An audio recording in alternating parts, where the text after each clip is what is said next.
आप देख रहे हैं एसडीएम न्यूज़। मैं हूं रियाज अंसारी। इस वक्त मैं महाराष्ट्र के ऐतिहासिक शहर औरंगाबाद से बात कर रहा हूं और ये वीडियो मैं तमाम देश के नेताओं के को समर्पित करने जा रहा हूं। चाहे कि जितनी भी पार्टियां हमारे भारत में पाई जाती है, हिंदुस्तान में पाई जाती है, पॉलिटिकल लोग, पॉलिटिकल पार्टियाँ, उसमें कुछ धार्मिक संगठन भी आते हैं, हिंदू संगठन भी आते हैं, मुस्लिम संगठन भी आते हैं। ये स्पेशली मैं उनके नाम ये वीडियो बना रहा हूँ और उनसे मैं कुछ कहने जा रहा हूँ। जिस प्रकार से पूरे देश में जो कुछ घटनाएं घट रही हैं, सबने देखा है रामनवमी के टाइम कुछ अलग अलग अप्रिय घटना के समाचार मिले, कुछ वातावरण खराब हुआ, लाइन ऑर्डर खराब हुआ। उसमें जिस शहर से मैं बात कर रहा हूँ, महाराष्ट्र के औरंगाबाद शहर से, वहाँ भी लाइन ऑर्डर बिगड़ते बिगड़ते बचा। यहाँ पुलिस प्रशासन और यहाँ के जो खासदार इंतजार साहब है और जो जिगर नेता है, इसमें बीजेपी भी है, शिवसेना है, राष्ट्रवादी के लोग हैं, इन्होंने भी आधी रात के टाइम जो है तो व्हाट्सएप फेसबुक पे अपील करे कि भाई शांत रहिए, राम मंदिर कुछ नहीं हुआ है। बहुत बड़ी बात है। उसमें शिवसेना बीजेपी के लोगों ने बहुत सहयोग किया है और यही वजह है कि हमारे शहर जलते जलते बचा। तो यही सब घटना जब हम आंखों से देखे तो बहुत दिल को एक ठेस पहुँची, दिल दुखा। तो सर, मैं तमाम नेताओं से कह रहा हूँ, कल रात को मैं लेटा था और नींद नहीं आ रही थी। तो होता है ना, जब नींद नहीं आती तो तरह तरह ख्यालात आते हैं। अच्छा आदमी रहेगा, अच्छा व्यक्ति रहेगा तो अच्छे विचार आएंगे, और गलत आदमी रहेगा तो गलत विचार आएंगे। अब कल क्या करना है, कब कल क्या करना है, ऐसा होता है, एक नेचुरल बात है। तो मेरे मन में विचार आया था कि जब देश आज़ाद हो रहा था तो इसी भारत ने देखा है, अखंड भारत ने देखा है कि मुस्लिम समाज के धर्म गुरु होते हैं, जिसको हम उलमा इकराम कहते हैं, तो वो फांसी पे लटक रहे थे। उनको फांसी दी जा रही थी कि तुम आज़ाद भारत की बात करते हो, हमारे खिलाफ विरोध करते हो, अंग्रेज सरकार का विरोध करते हो, तो आपको फांसी दी जा रही, आपको फांसी पे लटकाया जाएगा। और लटकी इतिहास में देखने को मिलता है, हमने तो नहीं देखा है, इतिहास में देखने को मिलता है कि कई सैकड़ों, एक नहीं सैकड़ों, वन टाइम में उनकी लाशें लटकी रही, 2 दिन 3 दिन, इतिहास में पढ़ते हैं। इसी प्रकार से हमारे सिख समाज है, मराठा समाज है, हिंदू समाज है, आदिवासी समाज है। हर समाज के जो उस टाइम के सरदार हुआ करते थे, नेता हुआ करते थे, हर एक का योगदान है। भगत सिंह का योगदान है, शहीद अशफाकुल्लाह खान का योगदान है, लाला लाजपत राय है, बहुत से ऐसे नेतागंज हैं, बहुत से कई लोग हैं, धर्म राजगुरु हैं। इन्होंने बहुत सी बार लोगों ने जेल को झेला है और कई लोगों ने फांसी के फंदे को चूमा है। उसमें हिंदू भी थे, मुसलमान भी थे, सिख भी थे, ईसाई थे। तो मैं तमाम देश के नेताओं से एकदम हाथ जोड़ कर क्षमा चाहते हुए कह रहा हूं, ये भी सुन लीजिए कि मेरा व्यक्तिगत मत है कि मैं सोच रहा था काश हमारा भारत आजाद ना होता। आप चौंक रहे होंगे, कैसा पागल बात कर रहा है चैनल वाला, पत्रकार, क्या इसकी अकल मारी गई है? यकीन मानिए सर, मैं पहले आपको क्षमा चाह लिया हूं और ये भी कहा हूं कि मेरा व्यक्तिगत मत है। मेरे मन में आ रहा था काश हमारा भारत आजाद नहीं होता। आप बोलेंगे कैसी बात कर रहा है ये आदमी, ये तो देशद्रोही में आता है। नहीं साहब, अब मैं उसका खुलासा करता हूं कि मेरे मन में ऐसा ख्याल क्यों आ रहा था। मेरे में ख्याल इसलिए आ रहा था कि जब अंग्रेज हम पे राज कर रहे थे, हम पे जुल्म सितम ढा रहे थे, तो हिंदू, मुस्लिम, सिख, ईसाई, हम सब एकजुट थे। प्लानिंग होती थी, कभी मंदिर में बैठते थे हिंदू, मुसलमान, सिख, ईसाई कि हमें अंग्रेजों को कैसे भगाना है। मंदिर में बैठते थे, इतिहासों में लिखा हुआ है। मठ के जो हुआ करते थे कुछ तहखाने, उसमें बैठते थे, योजना बनाई जाती थी कि हमें अब अंग्रेजों से कैसा लड़ना है। उस टाइम किसी सोचा नहीं। मुसलमान जो रहते थे कि यार हम हिंदू मंदिर में बैठे हैं, मठ में बैठे हैं, हम मंदिर में क्यों जा रहे हैं, हम मंदिर में क्यों बैठे हैं। कई मंदिर के, मस्जिद के जो परिसर हुआ करते थे, वहाँ भी जो है तो मीटिंग हुआ करती थी कि हम सब मिल के, सब धर्म समाज के लोग आते थे, बैठते थे, योजनाएं बनती थी कि हमें अंग्रेजों कैसा भगाना है। और किसी मुस्लिम कार्यकर्ता बोलो, जो भी हो, जो फांसी चढ़ जाता था, तो लोग उससे सहानुभूति करते थे, उनके घर पे जाते थे, और वो होने के बाद एक जोश आता था और गुस्सा आता था कि हमें भारत को अब आज़ाद कराना है। सुभाष चंद्र बोस, एक मुस्लिम महिला, इतिहास उठा के देख लीजिए आप, मुस्लिम महिला ने कहा कि सुभाष चंद्र बोस जी, मेरे पास, मैं गरीब हूं, मेरे पास देने के लिए तो कुछ है ही नहीं, एक मेरा जवान बेटा है, जवान बेटा ले लीजिए। मुस्लिम महिला की बात कर रहा हूं मैं, और मैं आपके हवाले करती हूं, ये देश पे समर्पित, इसकी अगर देश के लिए जान चले जाए तो मेरे लिए गौरव की बात होगी। ये इतिहास में लिखा हुआ है। वहां से नारा निकला था, भारत माता की जय। वो माता और हम जहां जीते हैं, जो हमारी धरती है, दोनों स्वरूप में कहा जाता है। तो बताइए, मैं तमाम देश के नेताओं से, किसी एक पार्टी से नहीं, तो बताइए, आज हमारा भारत देश आजाद हो गया, 75 साल हम मना रहे हैं, और हमने क्या डेवलपमेंट नहीं किया। हम चांद पे जाके आ गए, हमने कितना विकास नहीं किया। सुई से लेके तो एक टैंक जो फौज के लिए लड़ा जाता है, विमान, जंगी जहाज हम बना रहे हैं। इतना शक्तिशाली हमारा देश बन चुका है। देश की अगर ताकत की अगर जो बात की जाए, जो आंकड़े निकल के आते हैं, तो कहीं पढ़ने में आता है कि भारत देश की, पूरी दुनिया की, विश्व की तीसरी, तो कहीं लिखा हुआ आता है चौथी हम ताकत है। और आज हम इस स्थिति पहुंच रहे हैं कि हमारा भारत एक दुनिया का विश्व गुरु बनने जा रहा है। इतने हम ऊपर जा रहे हैं, इतनी ऊंचाई को हम छू रहे हैं कि पूरी दुनिया भारत को देख के पलट के देख रही है, सलाम कर रही है। उसकी ताकत का लोहा मनवाया जा रहा है, हमारे देश की ताकत को माने जा रही है। हमारी बात यूएनए में सुनी जाती है। कई बड़े बड़े रूस, अमेरिका, बड़े बड़े लोग हमारे देश की प्रधानमंत्री की बात को हल्के में नहीं लेते हैं। इतने ऊपर हम चले गए, इतनी ताकतवर बन गए, ये एक अलग विषय है। लेकिन आज देश में हिंदू मुस्लिम हो रहा है, सारी बात हो रही है, नफरतों का बाजार गर्म हो रहा है। ऐसा क्यों हो रहा है? क्या पहले, आज से 20-25 साल पहले, आजादी से पहले रामनवमी मनाई नहीं जाती थी? क्या कोई इस्लामी धर्म के जुलूस निकाले नहीं जाते थे? कि मोहर्रम के ताजिए के जुलूस निकाले नहीं जाते थे? क्या कोई और जयंती मनाई नहीं जाती थी अलग अलग धर्म समाज की? जब आप इतिहास उठा के देख लीजिए, आजादी से पहले जो भी जयंती मनाई जाती थी, तो उसके अंदर एक जयंती बनाने का एक मकसद हुआ करता था। उस जयंती के बहाने से लोग एक जगह होते थे और ये सोचते थे कि हम भारत को कैसे आजाद करें, कैसे हम लड़े। वो धार्मिक कार्यक्रम के बहाने से हम एकजुट होते थे। ये मैंने पढ़ा हूं इतिहास में, एक रणनीति हुआ करती थी। अंग्रेज बोलते थे, जानते हो उनका धार्मिक त्यौहार है, मना रहे होंगे, इनकी यहाँ की परंपरा है, लेकिन उनको पता नहीं होता। बाद में पता चला उनको कैसे भी ये काम कर रहे हैं इस बाहर से लोग। देखिए आप, यानी जो भी धर्म का त्यौहार आ रहा है, तो ये सोच के मिलते थे।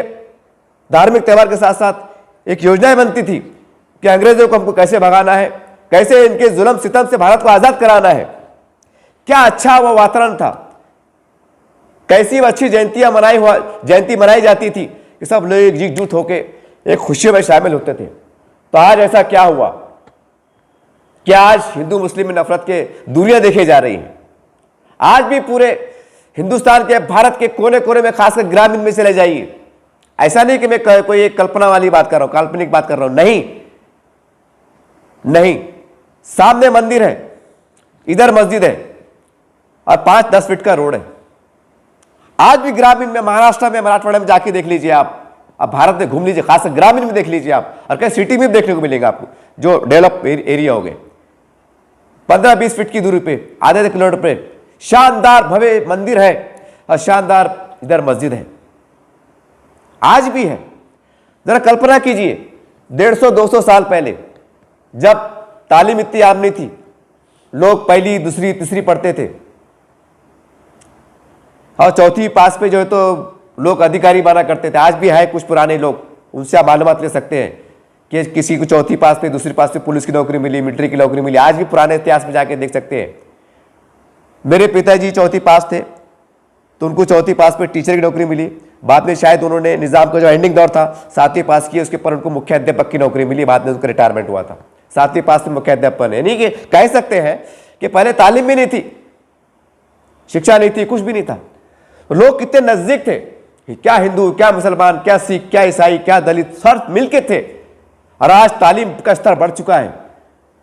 एक आम नागरिक बोलता है, आप कितने पास हो? मैं ग्रेजुएशन पास हूं, मैं D.Ed पास हूं, मैं बीए पास हूं, मैं डबल पीएचडी हूं, गर्व से कहते हैं। हर धर्म समाज का बच्चा कहता है, युवा कहता है, कहीं कम है कहीं ज्यादा, लेकिन है। बताइए, इतनी पढ़ाई आम होने के बाद, इतनी टेक्नोलॉजी आम होने के बाद, ये मोबाइल जिसको हम देखते हैं, कर लो दुनिया मुट्ठी में, पूरी दुनिया में देखा जा रहा है क्या चल रहा है। होना तो ये चाहिए था कि हम इसका सही उपयोग करते और भारत को हमारे घर बना देते, एक परिवार के स्वरूप दे देते। अब बताइए, मैं आपसे सवाल करता हूं, तमाम देशवासियों से, 1.25 करोड़ से और तमाम पार्टियों के नेताओं से, बताइए कौन सा दौर अच्छा था?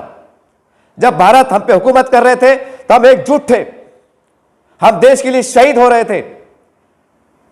जब मुसलमान कोई शहीद होता था तो हिंदू, सिख, ईसाई सब सहानुभूति के लिए आप दौड़े दौड़े आते थे। ये खून खवलता था कि हमारे भारत के एक नागरिक के साथ, देश के साथ गलत हुआ है। उसको न्याय दिलाने के लिए, उसका बदला लेने के लिए हम एकजुट हुआ करते थे, योजनाएं बनाते थे। और आज देश आजाद हो गया है। अब जो शहीद हुए थे, जो ऊपर से उनकी आत्माएं देख रही होंगी, चाहे मुसलमान हो, सिख हो, ईसाई हो, जो एकजुट होकर थाली में बैठ के खाते थे, कभी मंदिर में बैठते थे, कभी गुरुद्वारे में बैठते थे, कभी मस्जिद में बैठते थे, सोचते नहीं थे बस ये हमारी भारत की धरती है, हम इसके सपूत हैं, हमें इसे आजाद कराना है। यही संघर्ष था, यही जुनून था। वो बैठते थे, खाते थे, पीते थे, और आज वो शहीद हो गए, चले गए। अब बताइए, मैं आपसे पूछना चाहता हूं, उनकी आत्माएं अगर ऊपर से देख रही होंगी, अरे हम हिंदू मुस्लिम आपस में लड़ रहे हैं, सोचिए उनको कितनी तकलीफ हो रही होंगी। कभी सोचा है आपने? पहले के नेता के लोग जितने लीडरशिप होते थे, त्योहार बार में बड़े बड़े नेता शामिल हो जाया करते थे। आज हमको देखने में नहीं आता, दूरियां बढ़ गई हैं। पहले बड़े बड़े नेता शामिल हो जाया करते थे, मुबारकबाद देते थे। बहुत कम नेता होते हैं, पूरे नहीं होते आजकल, सिर्फ पॉलिटिक्स होती है, हिंदू मुस्लिम, हिंदू मुस्लिम, हिंदू मुस्लिम, ये होता है। बड़े अफसोस की बात है, बड़े अफसोस की बात है। मैं तमाम देशवासियों से गुजारिश करता हूं कि अब भी समय है। हमारा देश बहुत बड़ा है, बहुत खूबसूरत देश है। जो हम मीडिया के माध्यम से देख रहे हैं, समाचार जो मिल रहे हैं, जिस तरह की घटिया और गंदी राजनीति हो रही है, उसको भी हम देख रहे हैं। अच्छे लोग आज भी हैं, अच्छे नेता आज भी हैं, ऐसा नहीं कि समाप्त हो गए, लेकिन जिस तरह से भारत जो जा रहा है, तो उससे एक संकेत मिल रहे हैं कि हम कहां जा रहे हैं, कहां जा रहे हैं। ऐसा पहले ऐसा क्या था कि तमाम हिंदू मुस्लिम मिलके रहते थे, एक गली हिंदू की रहती थी, एक गली मुसलमान की रहती थी, एक पीपल के झाड़ के नीचे आते थे, चाय पीते थे, गुड़ की चाय मिलती थी, बैठते थे, गपशप करते थे। इधर से अजान की आवाज आती थी, मुसलमान हिंदू भाई बोलता था, ओ खान साहब अजान होगी, जाओ नमाज को, जाओ नमाज के बाद बैठेंगे। जब इधर से शाम का टाइम जब आरती की आवाज आती थी, तो मुसलमान कहते थे, जाओ भैया पहले आरती करके आ जाओ, बाद में बैठेंगे। ये आज भी ग्रामीण में होता है। कितना अच्छा वातावरण था, कितना अच्छा वातावरण था। आज भोंगे उतारो, तकलीफ हो रही है। ठीक है, अगर कहीं वो साइंस के हिसाब से अगर कुछ आवाज का होता होगा तो उसको तो हम मानते हैं, लेकिन पहले भी तो अजानें होती थी। तो पहले के लोग क्यों मिलके रहते थे, क्यों मिलके रहते, जबकि अंग्रेजों का दौर था। और जैसा मुगल के बारे में कहते हैं, खैर उसमें ज्यादा डीप में जाना नहीं चाहता, लेकिन एक बात जरूर कहूंगा 125 करोड़ की जनता से, तमाम नेताओं से, ठीक है मुगल काल में आप क्या राजनीति करते हैं, किसके ऊपर आरोप लगाते हैं, मैं अलग दिशा भटकना नहीं चाहता, लेकिन एक प्रश्न करना चाहता हूं। आज भी ग्रामीण में जाके देखिए, मुगल कालीन के दौर के अंदर सामने मंदिर है, इधर मस्जिद है, इधर दरगाह है, इधर मस्जिद है, और एक में सैकड़ों है। अगर पूरा भारत घूमेंगे तो लाखों मिल लेंगे आपको। तो मेरा सवाल यह है कि उस वक्त अगर जाति जैसा आरोप लगते हैं कि भाई जातिवाद जातिवाद, तो 150 साल 200 साल पहले एक मंदिर के सामने मस्जिद कैसी बनी, और वो भी ऐतिहासिक, और उनके जो बनावट है, पत्थर है, पुराने पत्थर, उसको देख के हम अंदाजा लगा सकते हैं कि 400 साल पुराना मंदिर है, 400 साल पुरानी मस्जिद है, 400 साल पुरानी दरगाह है, सब मिलके रहते थे। तो ऐसा क्यों?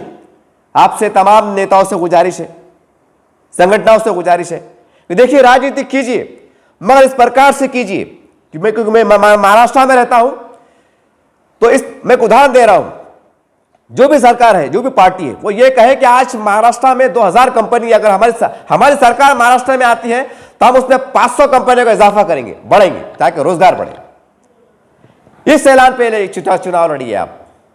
तो तीसरी पार्टी ने बोला नहीं, हम 3000 कंपनियां बनाएंगे और रोजगार देंगे। ये बनाएंगे आप। जो आदिवासी लोग हैं, पिछड़े समाज के लोग हैं, एक पार्टी कहती है कि उनको हम इतना इतना देंगे, तो आप दूसरी पार्टी ने कह रहे हैं हम उसको इतना देंगे, और अमल भी करो, अमल भी करो साहब, खाली वादे भी मत करो। इस तरह से हम राजनीति करते हैं विकास की, यकीन मानिए हमारा देश अमेरिका से बढ़ जाएगा, सुपर पावर बनेगा। इसको आपको सोचना पड़ेगा। कब तक हम हिंदू मुस्लिम करते रहें, कब तक हम हिंदू मुस्लिम करते रहें कि हम हमारे देश को कमजोर करना चाहते हैं? जो बाहर की शक्तियां जो चाहती है, इसमें पाकिस्तान भी है, चाइना भी है, बड़े बड़े देश है जो चाहते हैं कि भारत कमजोर हो। उनको खटक रहा है अंग्रेजों को भी कि जिस देश पे हमने 100-150 साल हुकूमत करे, और आज वो हमारे सामने आंख मिला के बात करता है युवाने के अंदर। खटक रहा है भारत कि हमको समझना पड़ेगा, हमें फिर वो एकता भाईचारे की लाना पड़ेगी। हमारा देश बहुत बड़ा है, कोई श्रीलंका नहीं है, कोई बांग्लादेश नहीं है, मुट्ठी भर बहुत बड़ा देश है, बहुत बड़ी ताकत है, बहुत खूबसूरत देश है। तो आपसे बहुत गुजारिश है कि हिंदू मुस्लिम की राजनीति को बंद कीजिए, ये मस्जिद मंदिर की और मस्जिद की राजनीति को बंद कीजिए, और सिर्फ विकास की बात कीजिए। आप शिक्षा की बात कीजिए, रोजगार की बात कीजिए।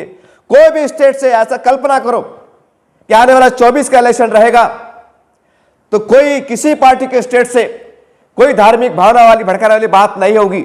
हर पार्टी ने अपना घोषणा भी कर देना चाहिए, हम नहीं करेंगे, सिर्फ विकास विकास और विकास की ही बात करेंगे। अगर हिंदू मुस्लिम की बात भी करेंगे तो शब्दों उसमें शब्दों का जो उपयोग होता है वो एकता अखंडता वाले करेंगे। ऐसा अगर आप निर्णय कर लेते अपने स्तर पर, यकीन मानिए 2024 हमारे भारत के लिए बहुत लाभदायक साबित होगा। ये आपसे मेरी गुजारिश है कि कब्रिस्तान को लेके, शमशान को लेके, कहीं दरगाह को लेके, कहीं को लेके, ये गलत बात है। अगर जो भी समाज का व्यक्ति है, वर्ग का व्यक्ति है, उसको उसके अनुमति के हिसाब से, उसकी योग्यता के हिसाब से उससे आप देश के लिए काम लीजिए। अब्दुल कलाम आजाद, एपीजे अब्दुल कलाम आजाद मुसलमान थे, देश को मिसाल बना के दिए ना पूरा, और देश ने भी उन्हें राष्ट्रपति बनाया, उनका सम्मान किया, उनको सैल्यूट किया। इसी तरह डॉक्टर जाकिर हुसैन साहब है। अगर महाराष्ट्र की बात करें तो अब्दुल रहमान दुल्ले साहब है, और औरंगाबाद जिले की बात करें तो डॉक्टर रफीक जकरिया साहब है, जो आज भी हमारे कई सेकुलर जो हिंदू है, बड़े बड़े नेता उनकी तारीफ करते हैं कि जकरिया साहब में क्या बात है, मराठवाड़ा को सुधारने में बहुत अहम भूमिका दी है। बस विकास की बात कीजिए। जो अगर आपको लगता है कि यार ये टैलेंटेड बंदा है, चाहे कोई भी समाज का हो, तो हमको देश के बनाने में काम लीजिए। आज तो देखते हैं हम कि नकली नोट पकड़े जाती है। एक पकड़ा गया बंदा, फोटो आ गई, बोले नकली नोट, पुलिस वाले भी हैरान कि यार नकली नोट पहचान में नहीं आ रही। ये समाचार पढ़ा हूं मैंने, उसके आधार पर कह रहा हूं। पढ़ते हैं कई घटनाएं घटी कि नकली नोट छापे पकड़े गए, चंद बच्चे जो भी है, चाहे कोई भी समाज के रहो। तो हमें यह भी देखना पड़ेगा कि जो नकली नोट छाप रहे हैं, हमने देखता है कभी कभी कि बहुत ग्रेजुएट होते हैं, सारी बातें होती हैं। ये सोचने वाली बात है कि एक नकली नोट आप बना रहे हो हूबहू, मैं उसको समर्थन नहीं कर रहा हूं। ये टैलेंट कहां जा रहा है? जो पढ़े लिखने वाले बच्चे टैलेंट का गलत उपयोग क्यों कर रहे हैं? देश के लिए नुकसान का सबब क्यों बन रहे हैं?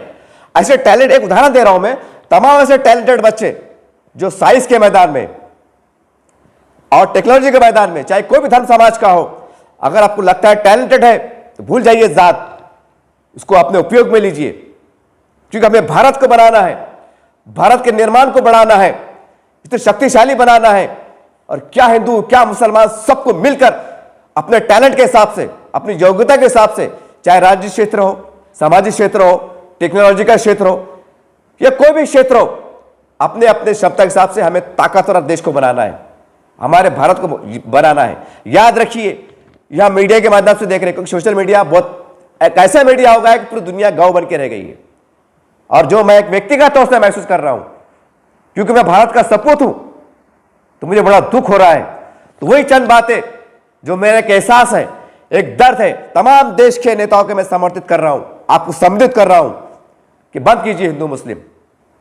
बस एक बात ध्यान में रखें कि हमारे देश को बनाना है, ताकतवर बनाना है, और हिंदू मुस्लिम की बात भी करें तो फूल झड़े मुंह से ऐसी शब्दों का उपयोग करना है।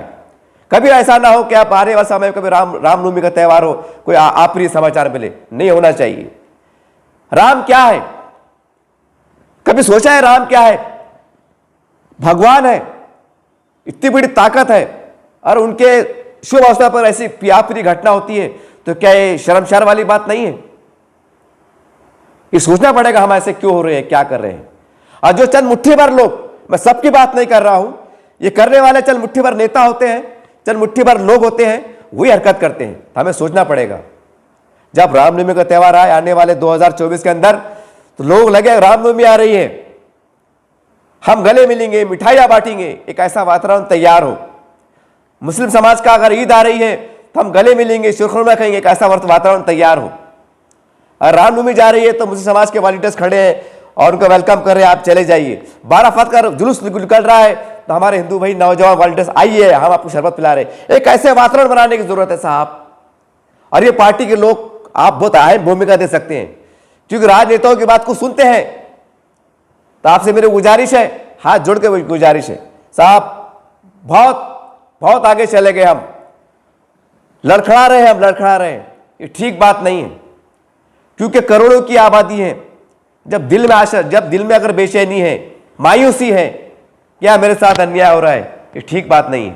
तो आइए आज हम बहुत एक संकल्प करें, एक अहद करें तमाम पार्टी के लोग कि हम 2024 में कोई हिंदू मुस्लिम की बात नहीं करेगा, कोई धार्मिक बात नहीं करेगा, कोई धार्मिक भाषण की बात नहीं करेगा।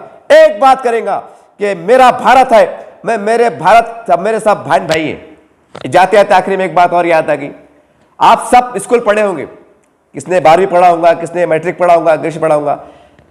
तो एक पोयम आती है, उस पर पहले पान पे लिखा होता है, मैंने भी पढ़ा, हर नागरिक ने पढ़ा है, मैं समझता हूं। जिन्हें अगर पहली भी पढ़ा होगा उसने भी पढ़ा है पोयम को। वो पोयम क्या है? तमाम भारत के वासी नागरिक मेरे भाई बहन हैं, मैं इसके साथ रहूंगा, मिलके करूंगा, गंगा जन्नत तहजीब को लेकर चलूंगा और इसकी सुरक्षा हिफाजत के लिए। एक पोयम आती है साहब, चाहे उर्दू भाषा हो, हिंदी हो, तेलुगु हो, एक पोयम आती है, आज भी छपता है, पढ़िए आप। बड़ी हैरत की बात है, पहली जमात से लेकर हम ग्रेजुएट तक, डॉक्टर, पीएचडी तक, वो हम पढ़ते हैं कि भारत मेरा देश है, मैं इसका नागरिक हूं। तो जब आप कुछ बन जाते हैं, नेता बन जाते हैं, कार्यकर्ता बन जाते हैं, वो जो आपने हजारों बार पढ़ा है कि भारत मेरा देश है, मेरे सब भाई बहन है, फिर वो एक अहद होता है, संकल्प होता है, कहां चले जाता है साहब। इसका मतलब ये है कि हमने ऐसी रट रहे हैं, पढ़ रहे हैं, इसका मतलब तो ये निकलता है ना। मेरी तमाम लोगों से गुजारिश है कि व्हाट्सएप, आप जनता से गुजारिश है कि आप भी कम नहीं है, जनता भी कम नहीं, जनता की बहुत बड़ी ताकत होती है। आप भी फेसबुक, व्हाट्सएप का इस्तेमाल विकास के लिए कीजिए, एकता के लिए कीजिए, यह बहुत बड़ी बात है। अगर आप जनता भी अगर जागरूक हो जाए, व्हाट्सएप का, फेसबुक का, इंस्टाग्राम का, जो भी आप प्लेटफॉर्म होते हैं, उसका इस्तेमाल सिर्फ हिंदू मुस्लिम एकता के लिए कीजिए, अखंडता के लिए कीजिए, विकास के लिए कीजिए, और जो भी आप जागरूकता ला सकते हैं रोजगार के ताल्लुक से वो कीजिए, बहुत बड़ी मदद होगी। आप देश के सच्चे सपूत कहलाएंगे, सच्चे नागरिक कहलाएंगे, ये आपकी भी जवाबदारी है। नेताओं के जो चंद लोग हैं जो भाषण करते हैं, मत आइए उनके भाषणों के चक्कर में। अपने अपने गांव, अपना अपना ग्रामीण क्षेत्र, तालुका है, जिला है, हमारा राज्य है, उसको मजबूत बनाइए। हम कैसे आगे बढ़ सकते हैं, कैसा हम मदद कर सकते हैं, बहुत बड़ी बात है। इसी दर्द के साथ आपसे विदा लेता हूं। बोलने में अगर कुछ गलती हो गई, कुछ किसी को बुरा लगा होगा, मैं हाथ जोड़ के माफी चाहता हूं, लेकिन एक दर्द है साहब। उम्मीद करते हैं कि आप इसे हल्के में ना लें।